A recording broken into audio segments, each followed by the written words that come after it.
સ્ત્રી જો શિક્ષિત થશે તો એના પરિવારને સારી શિક્ષિત બનાવી શકશે અને પરિવારને સમૃદ્ધ બનાવી શકશે। તો સૌથી પહેલું પરિવારનું કેન્દ્ર બિંદુ એક સ્ત્રી હોય છે। જ્યાં સુધી આપણે માનસિક રીતે નબળા હોય ત્યાં સુધી આપણે ઉપર અત્યાચાર થઈ જાય। માનસિક એકવાર તમે સક્ષમ બની જાઓ તો અત્યાચારી અત્યાચાર કરતા 100 વાર વિચાર કરે છે। અત્યાચારનો સામનો કરી શકો અને ન્યાય મેળવી શકો આ બધા જ કાયદાકીય જોગવાઈઓ ડોક્ટર બાબા સાહેબ આંબેડકર થકી મને મળ્યા છે। એટલે એમનો હું આજીવન ઋણ સ્વીકાર કરું છું। જો કે ડોક્ટર બાબા સાહેબના વિચારોને જ્યારે આપણે અનુસરતા હોય એટલે કોઈ એક જાતિ કે એક ધર્મ પૂરતા સીમિત આપણા વિચારો નથી રહેતા। સમગ્ર માનવ જાત માટે આપણે કામ કરતા થઈએ છીએ તો મહિલાઓ આર્થિક મજબૂત બને, સામાજિક રીતે મજબૂત બને, રાજકીય રીતે મજબૂત બને, દરેક જગ્યાએ પોતાની જાતને સાબિત કરી છે અને એ દરેક જગ્યાએ પોતાનું સ્થાનને મેળવે જેની પોતે અધિકારી છે। મહિલા આર્થિક મજબૂત હોય તો એ સમાનભેર પોતાના પરિવારમાં જીવી શકે, એ પોતાનું પક્ષ રજૂ કરી શકે।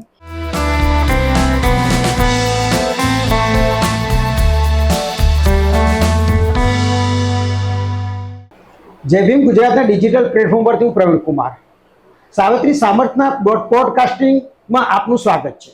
આજે અમારી વચ્ચે જે મહિલા ઉપસ્થિત રહ્યા છે એમનો પરિચય કરાવવા માટે હું આપને જઈ રહ્યો છું। તો અમારી આજના આ કાર્યક્રમમાં આપ અમારી વચ્ચે ઉપસ્થિત રહ્યા છો તો આપ આપનો પરિચય આપશો। પહેલા તો આભાર તમારો વ્યક્ત કરીશ કે તમે તમારા કાર્યક્રમમાં આમંત્રણ આપ્યું। મારું નામ છે પિંકીબેન પરમાર। હું બનાસકાંઠાના વડગામ તાલુકાના નાનકડા એવા ગામ મજાકપુરમાંથી આવું છું। હું મારો કામગીરીનો સમય કહું તો 2007થી આશા વર્કર તરીકે સમાજ સેવાનું કામ શરૂ કરેલું અને જાહેર જીવન 2015થી અત્યાર સુધી સતત ચાલુ જ છે। તો મેડમ આપ જ્યારે આ જાહેર જીવનમાં મહિલા તરીકે આવ્યા તો મહિલા તરીકે આપને કેવો સંઘર્ષ કરવો પડ્યો અને જે સંઘર્ષ હતો એ સંઘર્ષ તમારા જીવનમાં જે થયો એવી બીજી મહિલાઓને કોઈ આવા સંઘર્ષનો સામનો કરવો પડ્યો છે એવું તમે કોઈ જગ્યાએ ફલિત કર્યું છે? જાહેર જીવન અને મહિલા આ બંને વસ્તુમાં સંઘર્ષ કાયમથી રહ્યો છે। ભારતની વ્યવસ્થા પ્રમાણે સ્ત્રી હોય અને એને જાહેર જીવન પસંદ કરે એટલે એને સંઘર્ષો તો હોય જ। મારા જીવનના સંઘર્ષોની વાત કરતું હું નાનકડા ગામમાંથી આવું છું। અંતરિયાળ ગામ છે એટલે એ ગામમાંથી મારે કંઈ પણ કામ હોય તો પાલનપુર આવવું પડે। કોઈ પણ વસ્તુનું અમારે કલેક્ટર કચેરી પણ ત્યાં પાલનપુર એટલે નાનકડા ગામમાં લોકોની માનસિકતાઓ અલગ હોય। શહેરોના અંદર જે માનસિકતા હોય અને ગામડાની એ તદ્દન વિપરીત હોય એટલે પુરુષોની સરખામણીએ સ્ત્રીઓને સંઘર્ષ 2-4 ગણો વધી જાય।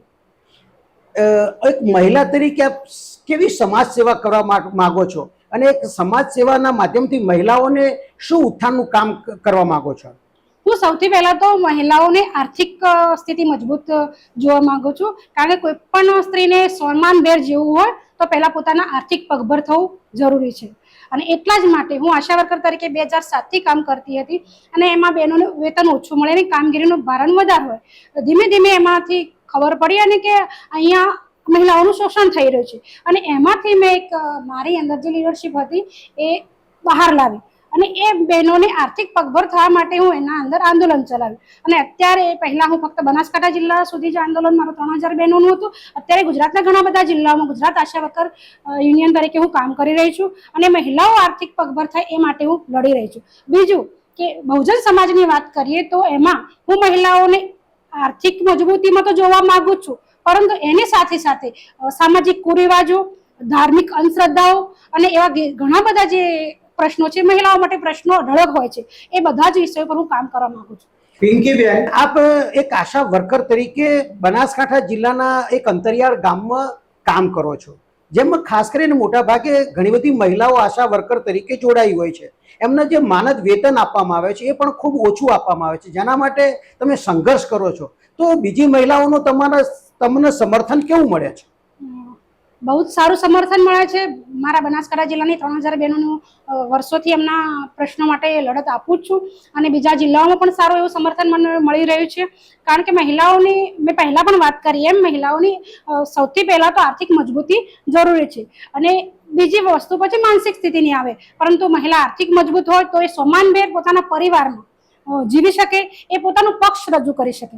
કારણ કે સ્ત્રી જો કમાતી જ ના હોય, પતિ ઉપર કે પરિવાર ઉપર નિર્ભર હોય ત્યારે પોતાની વાતને સક્ષમતાથી રજૂ કરી શકતી નથી। એ મારો જાત અનુભવ છે। એટલે સૌથી પહેલા હું એટલા જ માટે વાત મૂકું છું કે મહિલાઓને આર્થિક સક્ષમતા સૌથી વધારે જરૂરી છે। પિંકીબેન, આપે મહિલાઓના આર્થિક ના ઉપર ભાર મૂક્યો છે, પણ આપણા મહાપુરુષોની જો વાત કરીએ તો ત્યાગમૂર્તિ રમાબાઈ હતા, રમાબાઈ આંબેડકર, સાવિત્રીબાઈ ફૂલે, નાંગોલી, ફાતિમા શેખ, આવા અનેક મહિલાઓએ કે જેમણે આખા જીવનમાં સંઘર્ષ કર્યો અને સામૂહિક રીતે સમાજના ઉત્થાન માટે કામ કર્યું. તો આપ આવા કોઈ કાર્યમાં જોડાઈ અને કોઈ સમાજ સેવા કરવા માંગો છો? જરૂર.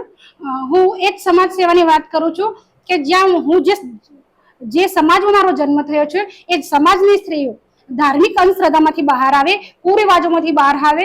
જો ધાર્મિક અંધશ્રદ્ધામાંથી બહાર આવશે તો એનો પરિવાર સારું શિક્ષણ મેળવી શકશે, સારી સ્થિતિમાં પહોંચી શકશે. એક સ્ત્રી જો શિક્ષિત થશે તો એના પરિવારને સારી શિક્ષિત બનાવી શકશે અને પરિવારને સમૃદ્ધ બનાવી શકશે. તો સૌથી પહેલું પરિવારનું કેન્દ્ર બિંદુ એક સ્ત્રી હોય છે અને એટલા જ માટે હું એવી સ્ત્રીઓને સક્ષમ બનાવવા માંગુ છું, જાગૃત કરવા માંગુ છું. હું જે સમજી શકી છું એ બીજી સ્ત્રીઓને સમજાવી મારા સમાજની સ્ત્રીઓને આગળ લાવવા માંગુ છું. પિંકીબેન, તમે જાણો છો એમ કે મહિલાઓ ઉપર અત્યાચાર, જુલ્મ અને શોષણ ખૂબ મોટા પ્રમાણમાં વધી રહ્યું છે અને બનાસકાંઠા એ થોડો અશિક્ષિત પ્રદેશ પણ ગણાય છે. તો ત્યાં તમારા સાથે આવી મહિલાઓના કોઈ કેસ આવે છે અથવા તમે આવી કોઈ મહિલાઓને મદદરૂપ થઈ શકો છો ખરા?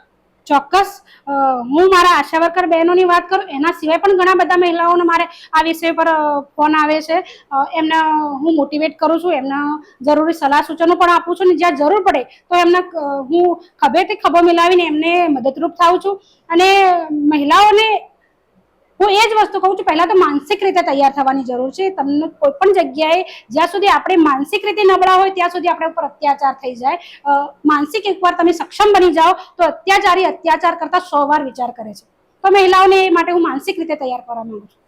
પિંકીબેન, એક મહિલા તરીકે આપ સમાજની અંદર આટલું મોટું ભગીરથ કામ કરી રહ્યા છો, ત્યારે આપ કયા મહિલા, જે ભારતને મેં કહ્યું કે આપણા મહાપુરુષોની જે મહિલાઓ જે છે એમનું પણ એક બહુ મોટી લાંબુ યાદી છે, એમાં આદર્શ મહિલા તરીકે આપ કોને જોવો છો? હું મારા જીવનની આદર્શ મહિલાની વાત કરું તો સૌથી પહેલા એને પહેલી હરોળમાં મારી માતાને મૂકીશ. કારણ કે પુસ્તકો અને સમાજ એ બધું વ્યક્તિના જીવનમાં પાછળથી આવે છે. જ્યાં જન્મ લે છે, જે પરિવારમાં એ ઉછરે છે, જેવા વાતાવરણમાં એ જીવે છે, એનો જીવનમાં સૌથી મોટો પ્રભાવ પાડે છે. તો મારી માતાને મેં જ્યારથી હું જન્મી સમજણી થઈ ત્યારથી મારી માતાના જીવનને હું જોતી થઈ, સમજતી થઈ. તો અમારા પરિવારમાં સૌથી લોખંડી મહિલા તરીકેનું સ્થાન મારી મમ્મીનું છે અને મારા માતા અત્યારે હયાત છે. એમનું જીવન સંઘર્ષ, એમનાથી મને બહુ જ પ્રેરણાઓ મળી. એનાથી આગળ વિશેષ વાત કરું તો માતા સાવિત્રીબાઈ ફૂલે, ફાતિમા શેખ, માતા રમાબાઈ, ભીમાબાઈ, આવા ઘણા બધા છે, માયાવતીજી, આવા ઘણા બધા મહિલાઓ છે કે જેમના થકી આપણને જીવનમાં પ્રેરણાઓ મળે છે. પણ સૌથી પહેલા તો હું મારી માતાને રોલ મોડલ માનું છું અને માનતી રહીશ. પિંકીબેન, આપણે વાત કરી તમારા માતા વિશે, તો તમે માતા અને પિતા એ આપણા બાયોલોજીકલ આપણા માતા પિતા છે, પણ સાચા અર્થમાં દેશની અંદર જો આપણને આઝાદી મળી હોય, અધિકાર મળ્યા હોય, એવા પુરુષ જે છે, આદર્શ પુરુષ તરીકે આપ કોને સ્વીકારો છો? એ બાબતમાં કોઈ શંકાની સ્થાન નથી કે ડૉક્ટર બાબા સાહેબ આંબેડકરને હું રોલ મોડલ માનું છું અને એમના આ જીવન ઋણી રહીશ છું અને રહીશ. કારણ કે માતા પિતાએ આપનો જન્મ આપ્યો છે, પરંતુ સમાજમાં મજબૂતીથી, સક્ષમતાથી ઊભું રહ્યું. અત્યારે હું તમારી સાથે આ વાત કરી રહી છું. એ અધિકારો, મને ભણવાના અધિકારો, મને ક્યાંય પણ અત્યાચાર કે અન્યાય થાય ત્યારે હું એનો વિરોધ કરી શકું. શાબ્દિક રીતે અથવા જો શાબ્દિક રીતે માનસિક રીતે ના મળે તો હું એનો કાયદાકીય સહારો લઈ અને હું અત્યાચારનો સામનો કરી શકું અને ન્યાય મેળવી શકું. આ બધા જ કાયદાકીય જોગવાઈઓ ડૉક્ટર બાબા સાહેબ આંબેડકર થકી મને મળ્યા છે. એટલે એમનો હું આજીવન ઋણ સ્વીકાર કરું છું અને એ જે એમના ઋણ સ્વીકારના ભાગરૂપે હું બહુજન સમાજની મહિલાઓ માટે, અને જો કે ડૉક્ટર બાબા સાહેબના વિચારોને જ્યારે આપણે અનુસરતા હોય એટલે કોઈ એક જાતિ કે એક ધર્મ પૂરતા સીમિત આપણા વિચારો નથી રહેતા.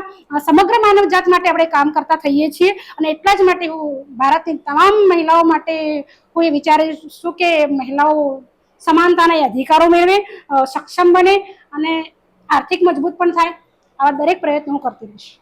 પિંકીબેન, આવનાર સમયમાં મહિલા ઉત્થાન માટે તમે ઘણી બધી વાતો કરી છે અને મહિલા ઉત્થાન માટે તમે આપણા મહાપુરુષો જે થયા એમના વાતો વિશે તમે વાત પણ કરી છે. ડૉક્ટર બાબા સાહેબ આંબેડકરના તમે રોલ મોડેલ તરીકે સ્વીકાર્યા છે. કુમારી બહેન માયાવતીજી કે જે આજના જે સમયમાં છે એક ખૂબ જ આપણા માટે એક આદર્શ મહિલા છે. અને ખાસ કરીને જ્યારે ભારતની અંદર મહિલા ઉપર અત્યાચાર, જુલ્મ અને શોષણ થાય છે ત્યારે તમે માયાવતીનો જિક્ર કર્યો છે, એ આનંદે પાત્ર છે. તો આવનાર દિવસોમાં તમે મહિલાઓના માટે શું સપના જુઓ છો અને આપનું શું સપનું છે? ચોક્કસ હું મહિલાઓને એ સ્થાન પર જોવા માંગુ છું કે મહિલાઓ આર્થિક મજબૂત બને, સામાજિક રીતે મજબૂત બને, રાજકીય રીતે મજબૂત બને. દરેક જગ્યાએ પોતાની જાતને સાબિત કરી છે અને એ દરેક જગ્યાએ પોતાનું સ્થાનને મેળવે, જેની પોતે અધિકારી છે.